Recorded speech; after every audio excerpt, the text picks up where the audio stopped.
जय जिनेन्द्र। मित्रों, आज हम देवाधिदेव तीर्थंकर श्री पार्श्वनाथ भगवान की एक अनोखी और दिव्य प्रतिमा जी देखेंगे। मित्रों, वीडियो पूरा देखकर कमेंट्स में नमो जिनाणम अवश्य लिखना। मित्रों, यह प्रतिमा जी जो आप देख रहे हैं, यह चेन्नई एवं श्रीलंका के समुद्र से प्राप्त हुई है। हजारों वर्षों प्राचीन यह प्रतिमा जी सागर पार्श्वनाथ भगवान के नाम से पूजनीय है। सागर पार्श्वनाथ भगवान की यह प्रतिमा जी लगभग 700 ग्राम वजनी है, किंतु फिर भी यह पानी में तैरती है। यह प्रतिमा जी कभी भी पानी में डूबती नहीं है। आप देख सकते हैं श्री पार्श्वनाथ प्रभु की यह दिव्य प्रतिमा जी का अद्भुत प्रभाव। अभिषेक प्रक्षाल के जल में तैरते हुए श्री सागर पार्श्वनाथ भगवान दादा की जय जयकार, जिन शासन की जय जयकार।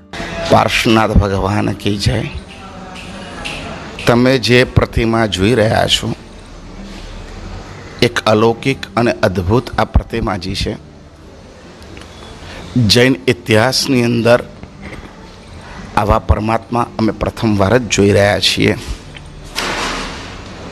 સમુદ્રના 800થી 1000 મીટર નીચે કોરલ જેવા જે પર્વતો ઊભા થાય છે, એમાંનો આ પથ્થર છે।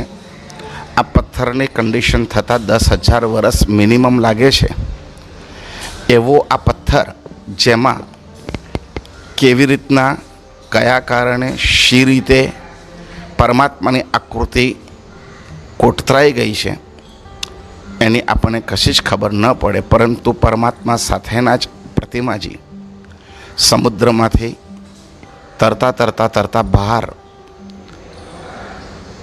આપણને પ્રાપ્ત થયા। જે પ્રતિમાજી મુંબઈમાં આપણી સમક્ષ હાજર થયા છે।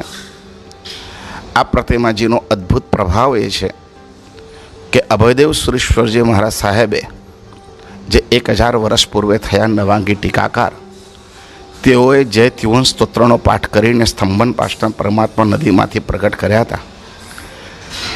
એવી જ રીતના આ પરમાત્માની સમક્ષ પણ ઓસગ્રમનો પાઠ કરતા અને નૌકાર મહામંત્ર પણ ગણતા અને પાસના પરમાત્માનું સ્મરણ કરતા પાણીમાં નીચે મૂકી દઈએ તો એ તરે છે।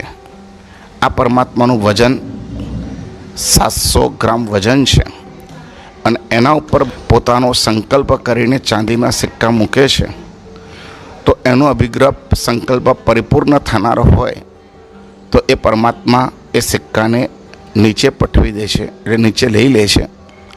અને જો સંકલ્પ પૂરો થવાનો ન હોય તો એ સિક્કા પરમાત્મા પોતાની ઉપર રાખીને જ તરે છે। પરંતુ હજી પણ ઉપર 60, 70, 80, 90 ગ્રામ સુધીનું વજન લઈને પણ પરમાત્મા પાણીમાં સતત તરે છે।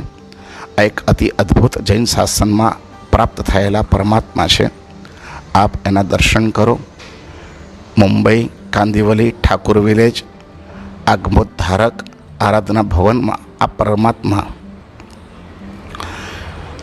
શ્રાવણ વદ ચોથ પાંચમ છઠ ગુરુ શુક્ર શનિ 3 દિવસ અખંડ અભિષેક ધારાની અંદર આ પરમાત્મા રહેવાના છે।